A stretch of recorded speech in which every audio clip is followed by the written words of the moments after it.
Welcome to today's webinar, Constructing Lesson Plans, Connecting the Dots from the Classroom to the Truck, a webinar brought to you by the Professional Truck Driver Institute, or PTDI. I am Habib Ahmadi, Education Project Coordinator for the Truckload Carriers Association. Dave Heller, PTDI's Director, will now make some introductions. Dave, welcome to the program. Thanks, Habib. Good afternoon, everyone. PTDI is pleased to bring you this webinar with the technical expertise, time, and support of the Truckload Carriers Association's Education Department. Thank you, Habib and Ron. Lesson plans today help schools provide consistent instruction to all students from day to day, from class to class, and from year to year. This webinar will help you understand how lesson plans do that and how to construct those plans. Our speaker today is Chris Antonik, Instructional Coordinator for the Commercial Transportation Program at Delaware Technical Community College. Chris has a master's degree in career and technical education from Wilmington University. He serves on PTDI's Board of Directors and the Certification Commission, and is also a state captain and past board member of the National Association of Publicly Funded Truck Driving Schools. Joining Chris today is Truckload Carriers Association's very own Director of Education, Ron Good. Ron develops and directs the education and training activities for TCA. He has a master's degree in education with a concentration in adult learning from George Mason University. Chris and Ron? Thank you very much, Dave, for that kind introduction. And I'd also like to thank you and Ron for inviting me to talk about some tips that I found helpful in developing and writing lessons plans. Now, first of all, I want to confess that I'm a true believer in the value of detailed lesson plans for three main reasons. First, as an instructor, detailed lesson plans help me deliver the right content at the right time in a consistent manner that helps keep me on track and my students on schedule. And as an administrator, detailed lesson plans serve as a set of standard operating procedures or standing orders for instructors. They let me know what every instructor should be doing and teaching at any time on any day, and helps me evaluate and train my staff and helps keep them accountable. And last but not least, detailed lesson plans ensure that students are receiving the same learning opportunities as every other one. And this is very important to the students. So, first of all, let's ask, what's a lesson plan? Now, a lesson plan, that question is answered by the Association for Career and Technical Education. They say that a lesson plan is the final link in the instructional planning process. Now, I like that, final link. Think of it like the last detail. Nothing else comes between you and your students other than that lesson plan. It's like your checklist. They further describe that the lesson is essentially a set of content and skills that are recognized as fitting together in a logical way. The lesson plan is the detailed portion of the subject matter to be presented to students. In other words, the lesson plan is what you want to teach, and the plan is what makes sure that your lesson is delivered the way it should be delivered each and every time. And lastly, they describe the lesson plan as giving the teacher all of the information and the direction needed to guide students through key learning material. And note the emphasis on all the information, and the emphasis on key material, that essential stuff. Now, Ron, I think everyone here today will agree that it's good to have a plan for a lesson. All right, now with that point being made, let's get to the heart of today's webinar. Okay. How do I make a lesson plan? Oh, getting ahead of myself on the screen. Okay. For a lot of us, the thought of writing a lesson plan can seem like a daunting task. But we're going to talk about how to break it down into small, manageable bits. Okay? And we're going to do that by planning backwards from your main course objectives to those individual bits of knowledge and skills that are needed to be taught, and the tools that the instructor needs to accomplish the objective. I've given one very broad objective up there: teach the students everything they need to know to become successful entry-level commercial drivers. That is a very big goal. Obviously, that needs to be broken down into smaller bits and smaller, more manageable objectives.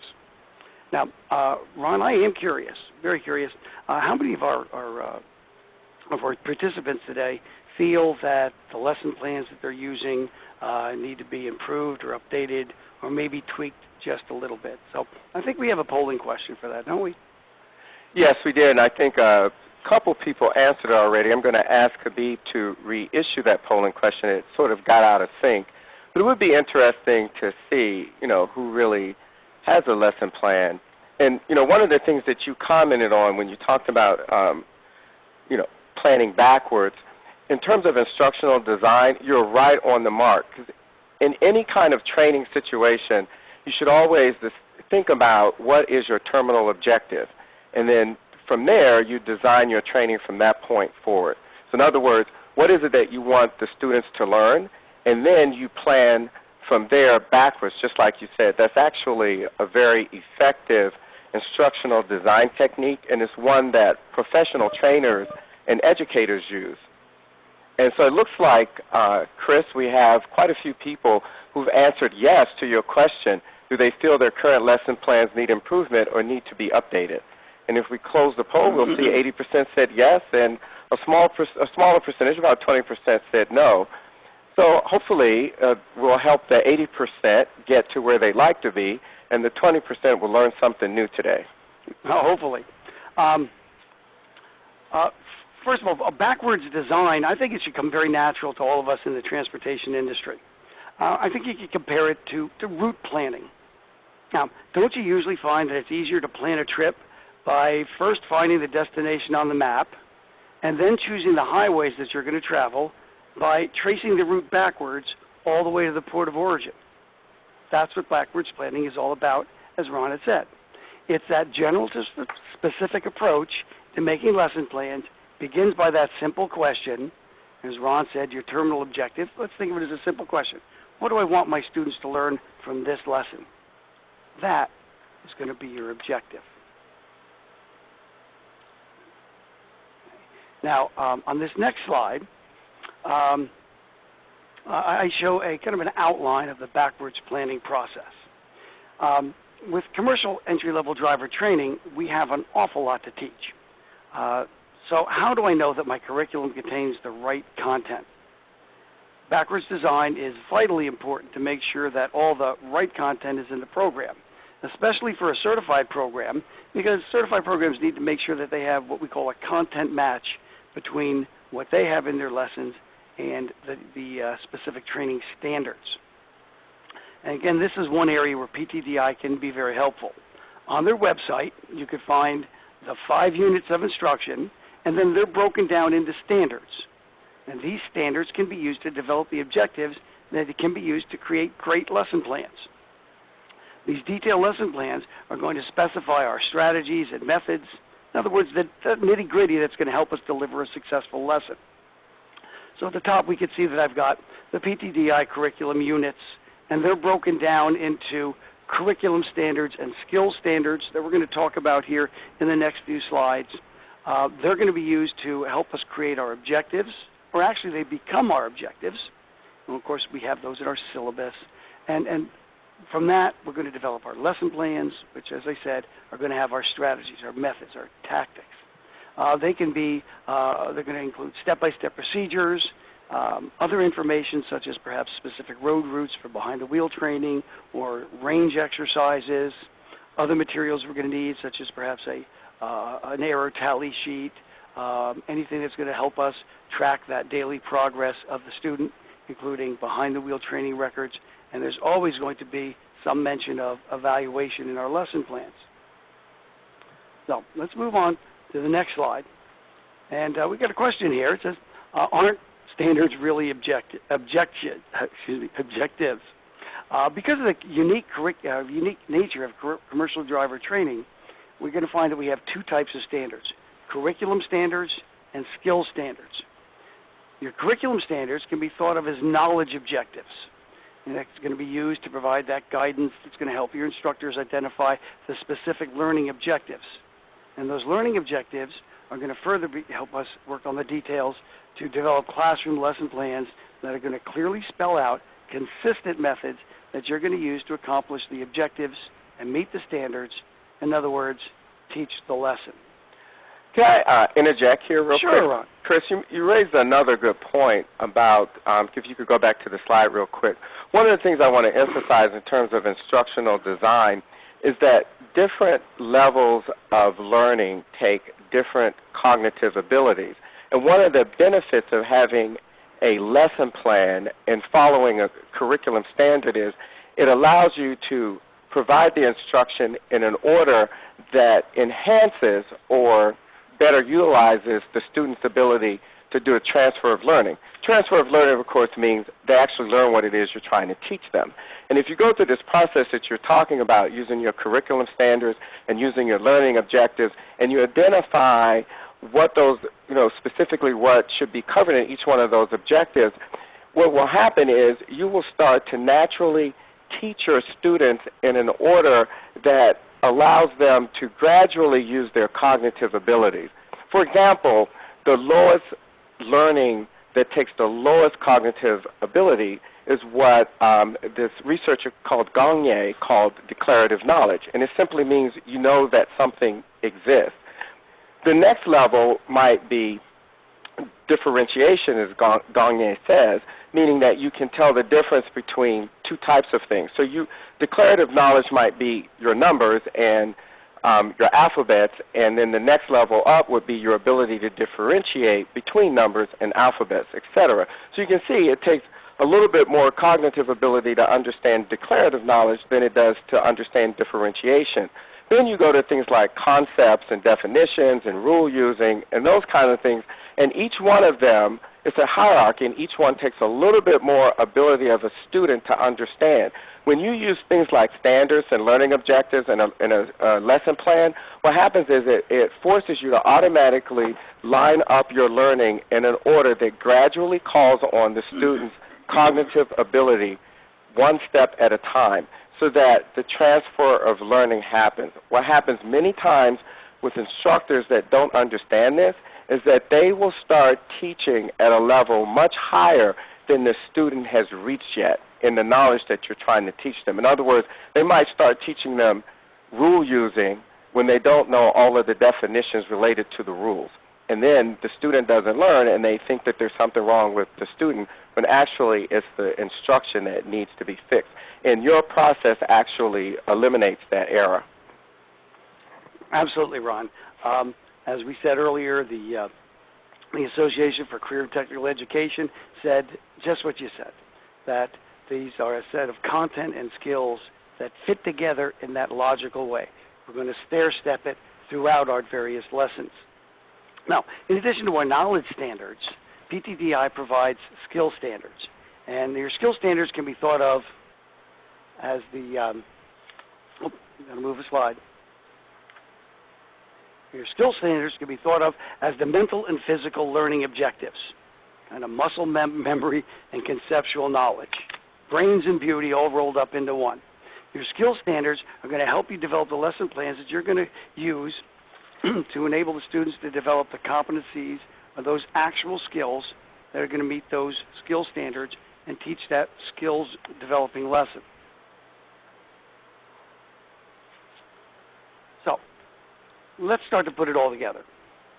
Let's look at a standard, and then let's try and break it down. All right. We got the right slide up now. Okay. So what is the PTDI standard for shifting non-synchronized transmissions? I think everyone that's tuned in today involved in truck driver training knows that shifting is probably the most difficult set of skills and knowledge that we have to teach our students. Very time-consuming. Standard 1.5 gives us a purpose, teach commercial motor vehicle trainees to execute proper shifting techniques on a multi-speed dual-range transmission. It gives performance criteria, again, very general, because we're doing that general to specific outlook here. The training must match shifting and engine needs to safe operations for highway conditions, shift smoothly, protect equipment, and shift to maximize fuel efficiency.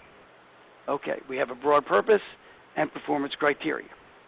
Now, we know it's not that simple to teach, and it's not that simple for the students to learn. So we need more guidance. Okay, we got that next slide.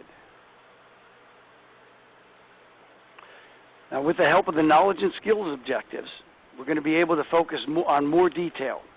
The knowledge objectives can be thought of as the know this stuff. So as we look at our slide, we see the knowledge objectives for Standard 1.5. We read it, know the shifting procedures, know the RPM in miles per hour, recognize the common shifting errors, know the gears that will most likely be the best choice, know the benefits of progressive shifting, know the importance of RPMs and miles per hour for downshifting. And as we look at the next slide, we're going to see the skills objectives for Standard 1.5. The skills objectives can be thought of the do this as opposed to the know this. And we can't forget that the students can't do this on their own unless they're also learning and understanding the knowledge concepts. I think that's where Ron was going before. Hey. So we can think of it as the do. So we could be like, do shift up and down through all the gears. Do double clutch. Do select the proper gear for the various situations. Do avoid riding the clutch. Do a demonstration of progressive shifting. Do demonstrate skip shifting. Do demonstrate gear recovery. Do demonstrate how to stop in any gear.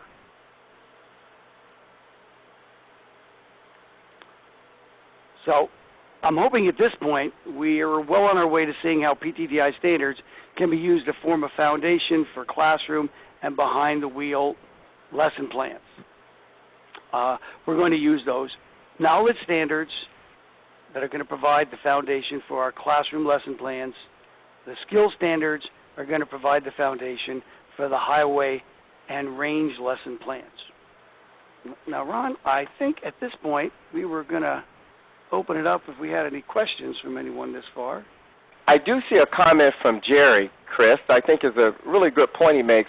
He says we should always be updating our lesson plans. I didn't know if you wanted to comment on his question, on his comment. Jerry, absolutely. When we come back from this little break, we're going to be going down the basic elements of the lesson plan, and that's always should be at the bottom of our lesson plan, shouldn't it, that revision date, because it's a living document. We are constantly, as you said, needing to update it. Regulations change all the time. We know we're going to have some hours of service regulations changing here in less than a month. Our lesson plans are going to need to reflect that.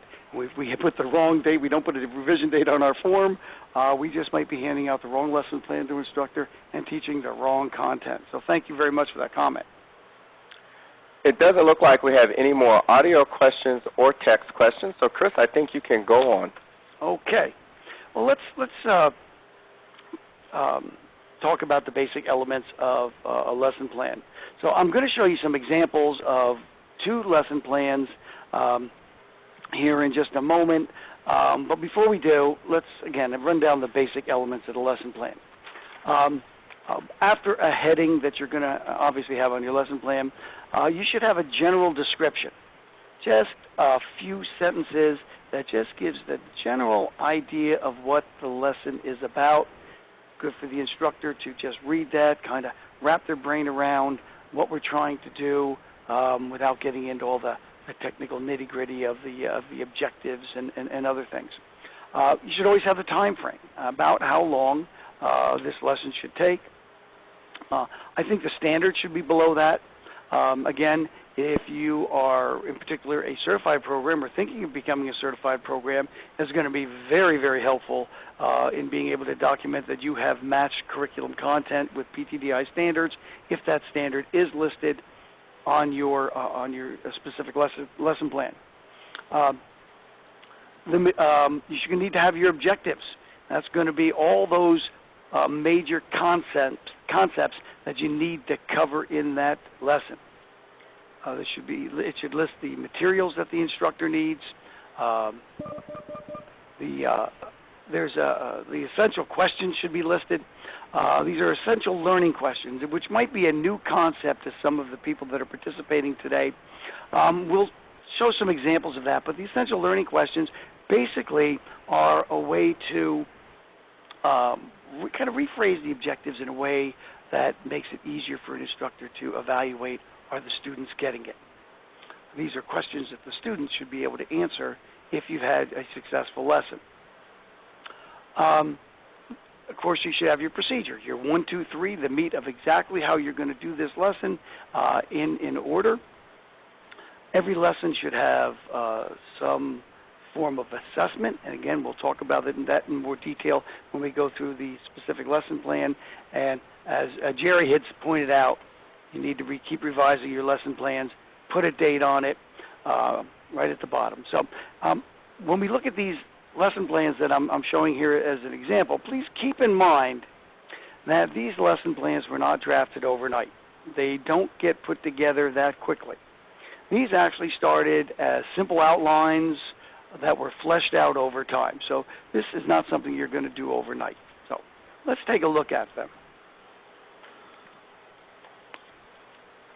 Okay, what we have here is a lesson plan, classroom lesson plan on shifting. So obviously we're dealing with Unit 1.5 and the PTDI standards. Let's take a look at this this description that we have. Before that, see at the top we have a heading, lesson plan, the program that it's under, course number, and the course title as it falls in the college catalog. We have the number of the training lesson so that we're teaching it in the proper sequence. You see off on the right, it's a 3-hour lesson, and the description. This lesson teaches the knowledge objectives necessary for shifting non-synchronized transmissions in heavy-duty trucks. Students will learn the procedures for double clutching, the instruments and the controls used in shifting to accommodate proper gear selection under a variety of circumstances. Various transmission shifting patterns will be introduced. Instruction will be guided by a computerized slideshow, a presentation that is rich in content supported by graphics, photographs, and illustrations to accommodate a variety of learning styles. Okay? Something brief that gives the instructor a general overview of what they're going to, or how they're going to be presenting the lesson. The standard there, 1.5. Let's look at our objectives. Explain the shifting procedures and patterns for different transmissions. Explain the instruments and controls necessary to shift gears. Discuss common shifting errors and their consequences. Explain which gear will most likely be the best choice for various highway traffic and turning and terrain conditions. Now, as you look at those objectives, they might seem awful familiar because those objectives really are the knowledge standards that were listed in the PTDI standards 1.5. We have a content match. Makes it wonderful for being able to document that I am covering the material that I'm supposed to be covering. We have a list of materials. How many instructors have started a lesson realizing that they've forgotten a handout or something? Here's a list so that they don't have that happen. Textbook, and this lesson calls for a pretest, which becomes a handout and a worksheet, a shift pattern worksheet, reminding the instructor that they need the computer, the projector, and they need the PowerPoint presentation. Now, as we look at the essential learning questions, as I said before, the essential learning questions are similar to the objectives, but they reword the objectives in such a manner as to aid the instructor in the evaluation of the lesson. These are the questions that the student should be able to answer during and after the lesson. It kind of keeps you from just covering the lesson. It helps us go deeper into the material.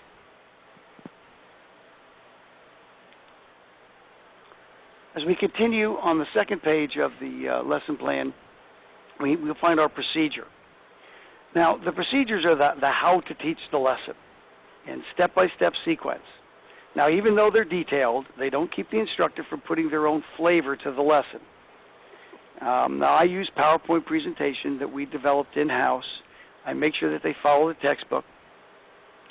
They include discussion points to guide the lesson and provide opportunities for something we're going to call formative assessment. You can see right from the very first item on the procedure, greet the students, take their attendance, introduce the learning objectives of the lesson. Don't just jump into it. Explain and distribute a pretest. This lesson I start off with a pretest. I emphasize that it's ungraded and it's a learning tool to help them understand what it is I'm trying to accomplish by the use of that learning tool. We then get into the PowerPoint presentation. As you can see, we cover all of those learning objectives. I include discussion points to help, again, give the instructor those details that they need to follow to be able to go and effectively teach the lesson, to get the information, the knowledge into the students' heads with a good sense of understanding. Now, below that, I'm not going to go through every single step in the procedure unless somebody wants me to. I see there's a question there. Yeah, it's about the copies of the PowerPoints. And you should have gotten a link in your invitation to download the PowerPoint slides. And I'm almost certain that each of these lesson plans were blown up to full size in that deck of slides. So if you go back to your invitation, you'll be able to find the link to download them. If not, we'll make sure you get them afterwards. Oh, maybe I'm mistaken. Matt, are you asking for a set of my PowerPoints that I actually use in the classroom? If that's the case, perhaps my email address could be sent out to everyone, okay, and they can contact me, and I can try to email these PowerPoints. They are rather large files, so sometimes the college's email system doesn't let me email real big PowerPoints. I've got a lot of photographs and a lot of graphics in there, but I would be glad to share anything with anyone. We also had another question from John. And you might want to address this now. We could do it later. What happens to the time frame when you have a student that does not grasp the lesson the first time around? Well, I think that's a great question, John. When we present a lesson, we kind of go at the pace of not the fastest, not the slowest, that medium pace. Hopefully that by use of what we're going to talk about here, a formative assessment, we're going to be conducting kind of an ongoing assessment. So let me jump down to the assessment, John, because I think that will address your question there. Okay?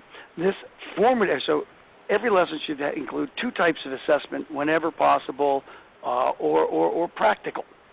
Formative assessments are the "are they getting it" type of assessment. Formative assessment is done at various points while you're delivering the lesson. As you can see here, I have listed as my formative assessment as being conducted informally through the use of strategic questioning and answering throughout the lesson/discussion. So that's kind of the easiest way to do it. I'm making sure I'm asking strategic questions. I'm looking for the wrinkles on the forehead. And that's going to tell me, don't go on.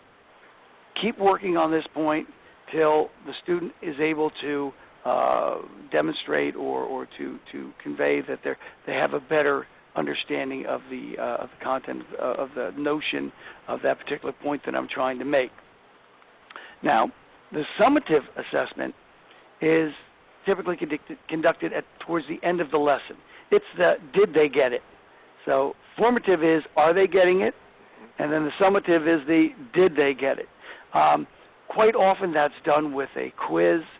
There's something that's very popular in the public schools right now called an exit ticket.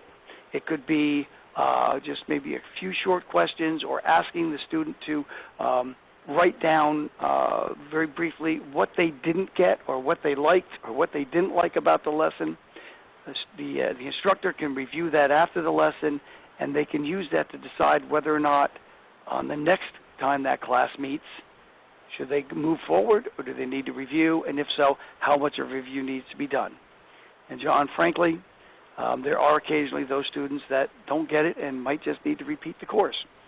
And you raised a great point about formative and summative assessments. The distance between the formative assessment and the summative assessment is what educators call the learning gap.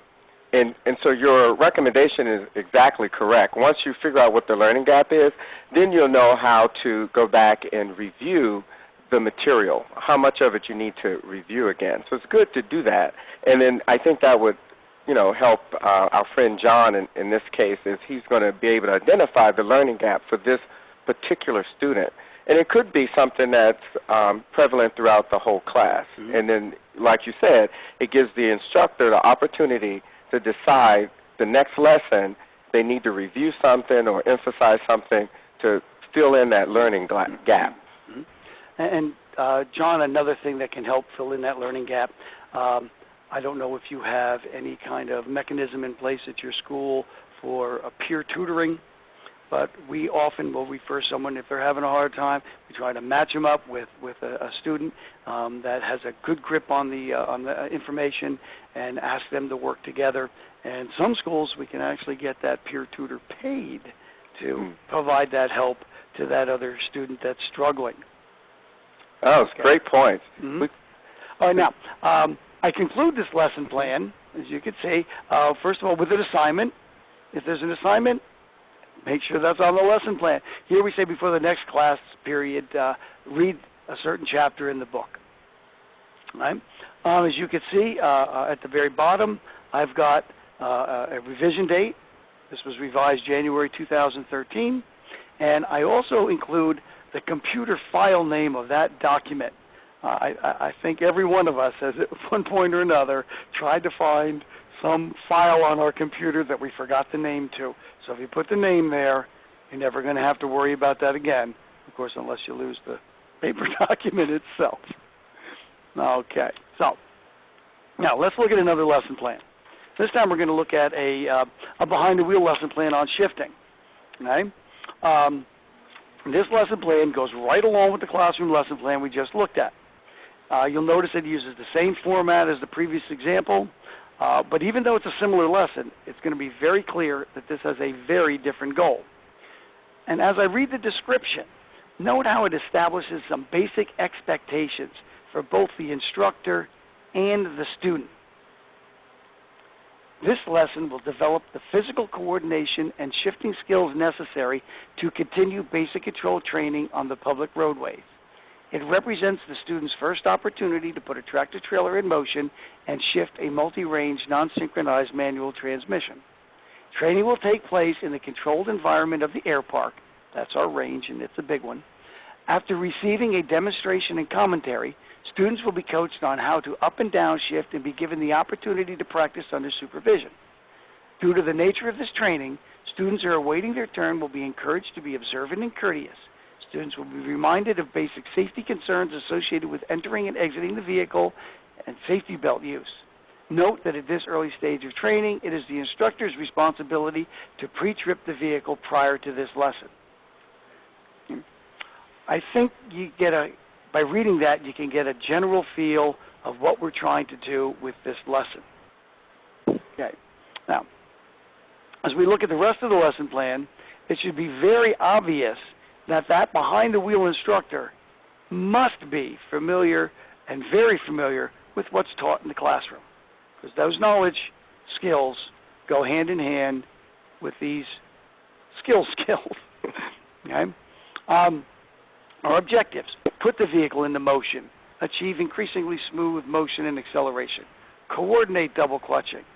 So these are our do's, all these things that we want the student to do. And again, if you compare those objectives to the PTDI skill standards, you're going to find they're identical. There's our content match once again. There's our materials. We need a tractor trailer, obviously. Daily logbook to maintain and record behind-the-wheel time. A road trip sheet. Now, I've included some handouts. I believe they were sent out as attachments. We have a road trip sheet. Now, that's not one of the attachments I sent out. That's what the instructor will use to record training progress on a day-by-day basis.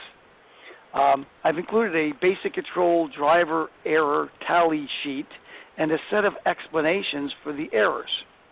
Now, this tally sheet actually came off of the DOT model curriculum that was put out in the 80s. It's great. It's got 3 columns, driver 1, 2, and 3, and it has errors on basic control of the vehicle, and we can just make little tally marks to just get an idea of how they are progressing, where their strong parts are, where their weak parts are. And I've also included a road route directions. Again, it's got columns for 3 students, and we can check off as the student accomplishes these various steps in the road route.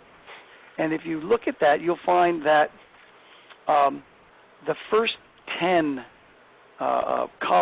rows deal with basic skill acquisition. They almost become a rubric or a set of checkpoints that the students must be able to accomplish before they are allowed to take the truck on the road.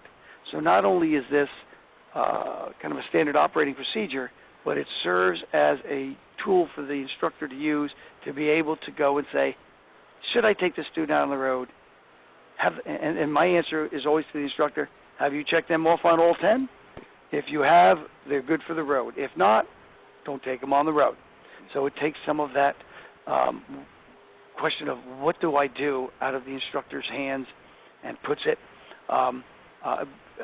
makes it applied uniformly from student to student. Okay? So I hope you'll find that they're helpful. Those handouts, that is. Our essential learning questions, again, we're rephrasing those objectives in a way that the student might ask the question. How do I put the truck into motion smoothly?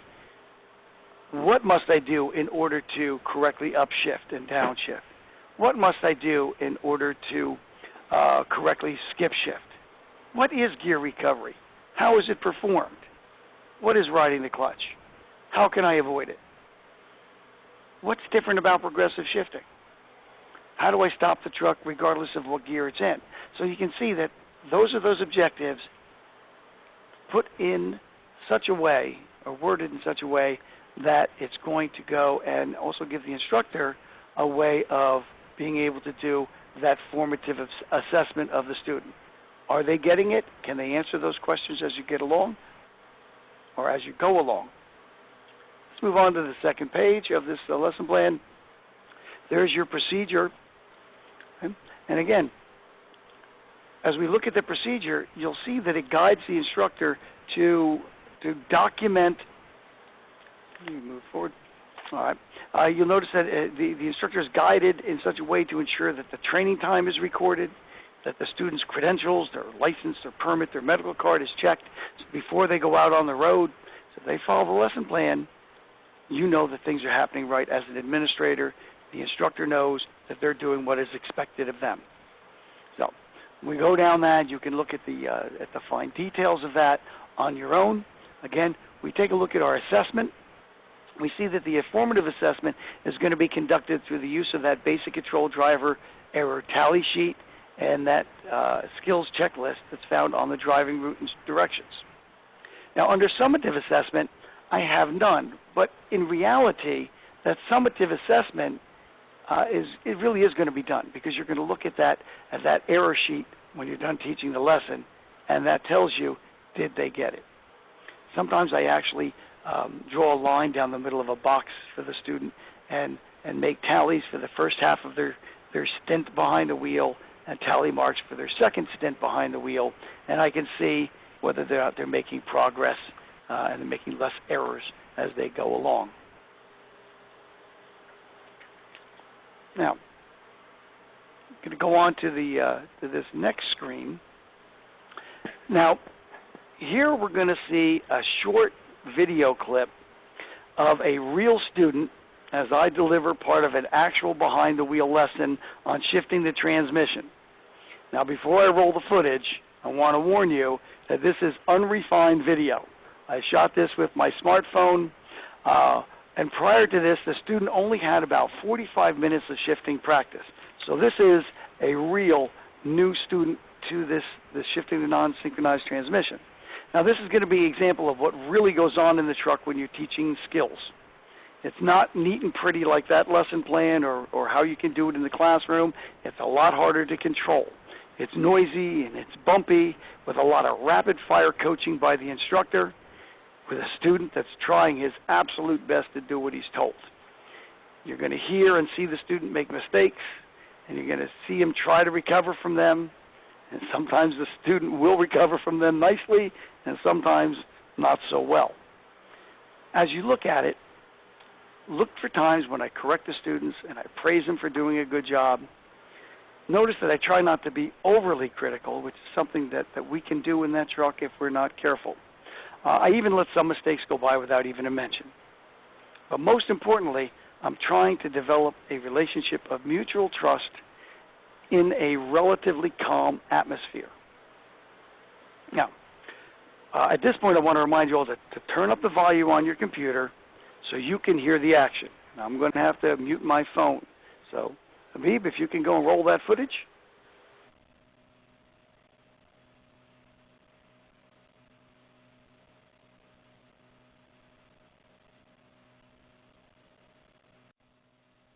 Okay, Greg, you're in third gear, right? We're going to go, right? So we're going to accelerate, go up to fourth, and back down to third. So accelerate, hand on the stick, shift, 1, 2. Okay, very good. Ease off the gas. Once you step on the clutch, put the stick in neutral. Clutch up, 1 hard rev. Oh, okay, very good. All right, so accelerate.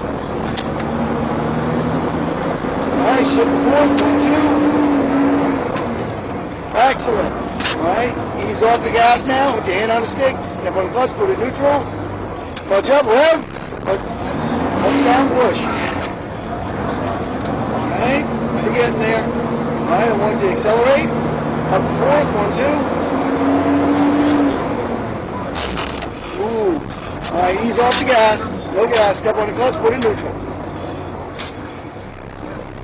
Just stop the truck.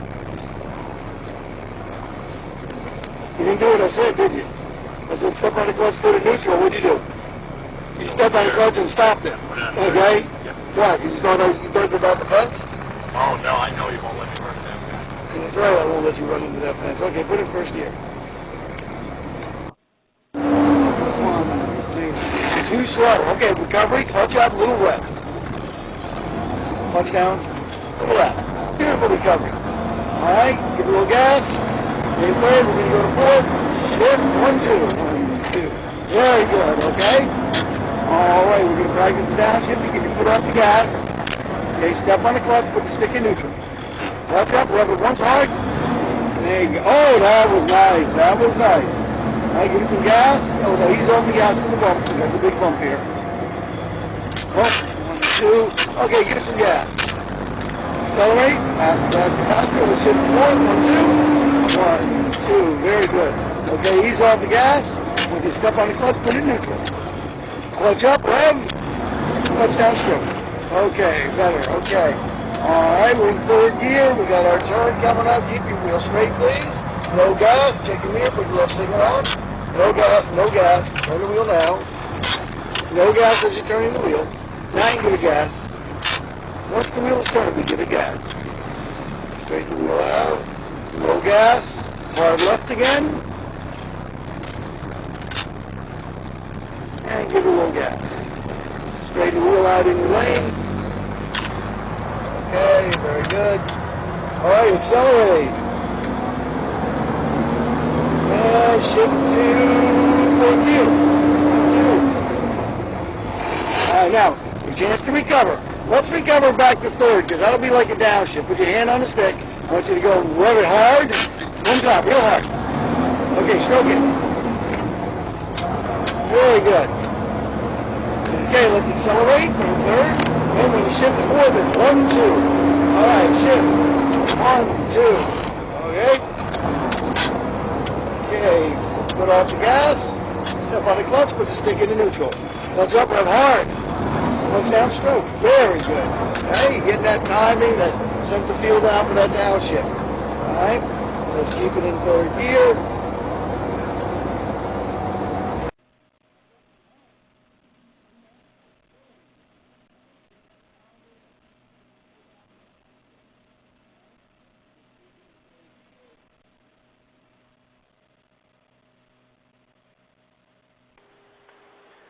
Okay, I hope everyone got a chance to see that. As I said, it's raw footage.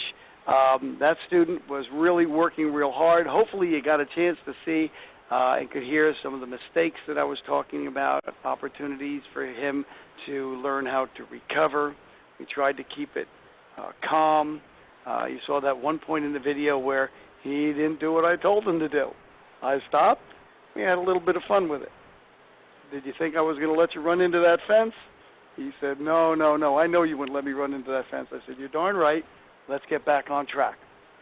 One of the things that I really liked about how you conducted the instruction in this particular case is the relationship you had with the student and how you made him feel confident.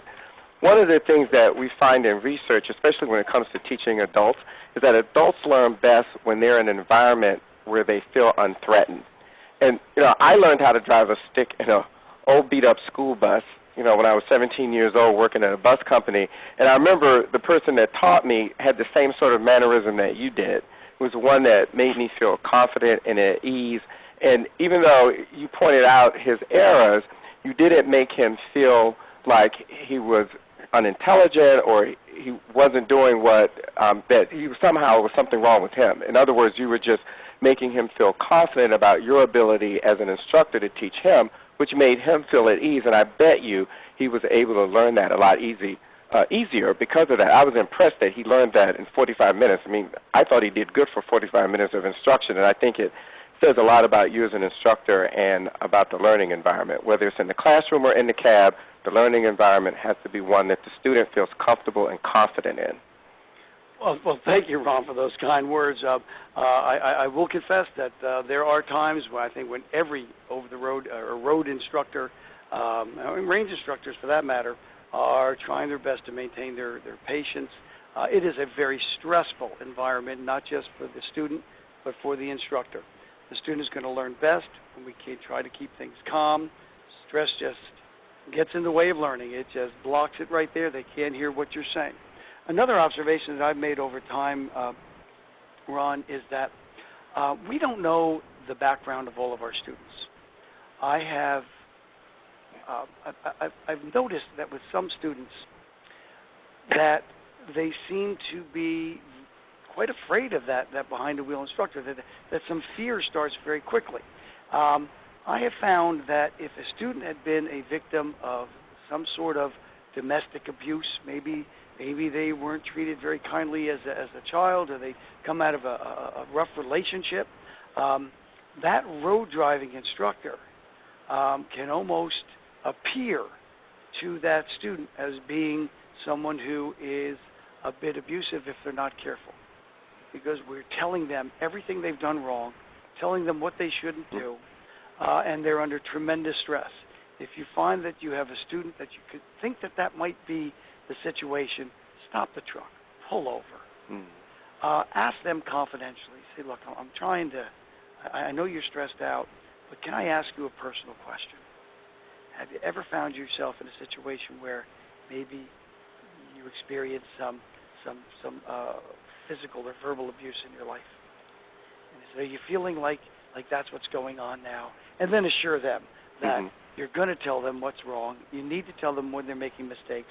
You need to tell them what to do to correct the mistakes. But that's as far as it's going to go, that you're there to help them. Assure them of that. Give them the confidence that you're on their side, and things will pick up.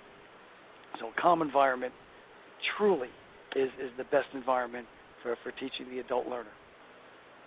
So let me advance this next slide. Go right to it. There we go. So let's do a little review. Hopefully, I'm hoping at this point that we've seen how we can take those broad curriculum units, break them down into individual lessons. They're going to help us put that knowledge in the heads and the skills in the hands of our students.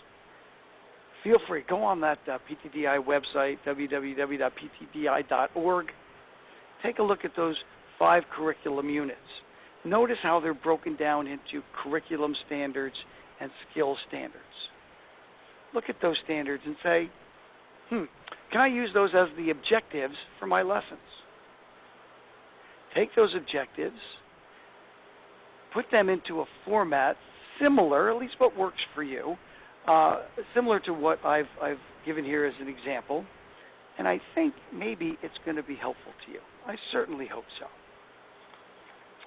Now, Ron, did you have any final thoughts? I know I've got a final thought before we wrap this up, but I'm going to ask you if you had a final thought. Well, a couple things I wanted to comment on. Earlier you talked about, I think it was back on slide 17, if we could go back to your slide 17. Okay. And one of the things I wanted to talk about was your point about the learning activities. One of the things that I found as a trainer and as an educator, and also in my research as an adult learning, as well as a person that teaches adults, is that the activities that you carry on as you're implementing your lesson plan are as important as the lesson plan itself. That is, the learning activities, what are you using? And one of the things that I found, and which research shows, is that and I think you touched on it a lot in your lesson plan, is what are the events of instruction? What is it that what is the order of things? And one of the things that I found to be really helpful, and you actually modeled it yourself, is to tell the students in the beginning what it is you're going to talk to them about. You're going to tell them what the objectives are for their day, what they can expect to learn. The other thing is you're going to hopefully get them involved somehow. One of the things that we find in terms of being able to, because when you get students involved in the process, you get them to reconnect or focus back in. And in terms of your events of instruction, that's another process besides this idea of giving them up front what you're going to talk about, is how can you get them engaged or get them to refocus. And I think that in the classroom, of course, I've never been in a truck driving training class, but I've been in many training courses, myself for various things, learning how to drive or learning how not to speed, etc. I've had to take those kind of classes. And one of the things I found interesting is how the instructor got us all engaged. And one of the things that they did was they actually used our knowledge of what, the information we already knew to help us learn the new knowledge. And research shows that adults learn best when you do that, when you draw on the knowledge that they already have to help them learn the new knowledge. So in any case, any place that is a part of your instruction that you can help the students draw on what they know, perhaps it's a review of what they learned the day before to have them, recall it again. So not only are you getting them engaged, but you're getting them to recall what you've already taught them, which helps them, learn that also, learn it, even better. The other thing you should consider, besides the learning environment, which I've already, talked about, is what kind of learning activities that you want to engage them in. You can do all kinds of things, and your learning activities should use both sides of the student's brains. There are certain types of activities that allow students to learn, different sides, the different sides of their brain, the left brain versus the right brain. The left hemisphere is really good for things like, problem-solving activities or case studies that allows them to use the left side of their brain. The right hemisphere is activated when you do things like brainstorming. So maybe you pose a question and you ask the students to give you different answers for the different possible solutions and just brainstorm. It uses the different sides of their brain. So all of these things really help students learn, especially and particularly adults. So those are, kind of my closing thoughts on that point. Okay, Ron, a couple things. Definitely prior knowledge, so important to tap into. I agree with you completely. Mm-hmm. When I'm talking about shifting concepts and gear selection and whatnot like that and lugging the engine, I often introduce that in terms of riding a bicycle. Almost all of us, just about everybody's ridden a bicycle, and they know what it feels like for their engine, their legs, if they select the wrong gear. So hopefully that could give them a little bit of, again, personal understanding based on their prior knowledge. And as far as engaging activities, I'll just give you a couple of examples of some that I use. In my vehicle systems class, I have a little activity I call drivetrain. I have some 3x5 index cards with the major parts of a truck drivetrain written on them, and I pass them out to the class. There's maybe about I think about 10 cards. I pass them out to 10 students, and I say, okay, up on your feet. I want you to go and stand in order, holding your card in front of you, in order of the drivetrain. On the engine, I want to see the part that should be behind the engine. We know that's the clutch. I want to see the guy with the clutch card and the person that's got the transmission card, and on all the way on out to the drive axles. And it creates a little bit of confusion. It's kind of fun. At first, the students might roll their eyes, but when they get into doing it, they really have some fun. I've used, and I do use, vocabulary crossword puzzles to help introduce a new concept. There are free programs online that you can get that's going to help you go and make your own crossword puzzles out of vocabulary terms. So there's a couple of ways that I can introduce prior knowledge and engaging learning activities. Dennis had asked a question about advice for teaching ESL students that have got a language barrier. Dennis, my only suggestion there is at Delaware Tech, all of our students have to take kind of an admissions test, a placement test. And if that test indicates that someone's English language skills are not sufficient to be successful in the course, we would then refer them to our ESL department, and they're going to have to go and spend some time learning the language so that they can be successful in the course. Real important, I'm sure you know, when it comes to the behind-the-wheel training. I don't want any lag in understanding what I'm saying as we're moving through time and space towards that immovable object. Yeah, it becomes a safety issue at that point. I agree Absolutely. with you completely. But Ron, my final thought is that of consistency. I truly believe that consistent methods are going to produce consistent results. And after all, we all want to consistently produce skilled graduates, don't we? Mm-hmm. Okay. Well, if we don't have any further questions. And I before we go, I do want to let everyone know we have received a few text questions or comments about getting the materials and also your contact information. And as the person mentioned earlier about the deck of slides that you had to teach some of the skills. So what will happen is PTDI will send everyone who registered for this webinar a follow-up email with your contact information, with links to download the slides again, and a way to get that deck of slides that you mentioned. So don't worry, we'll make sure you get that in the next couple days.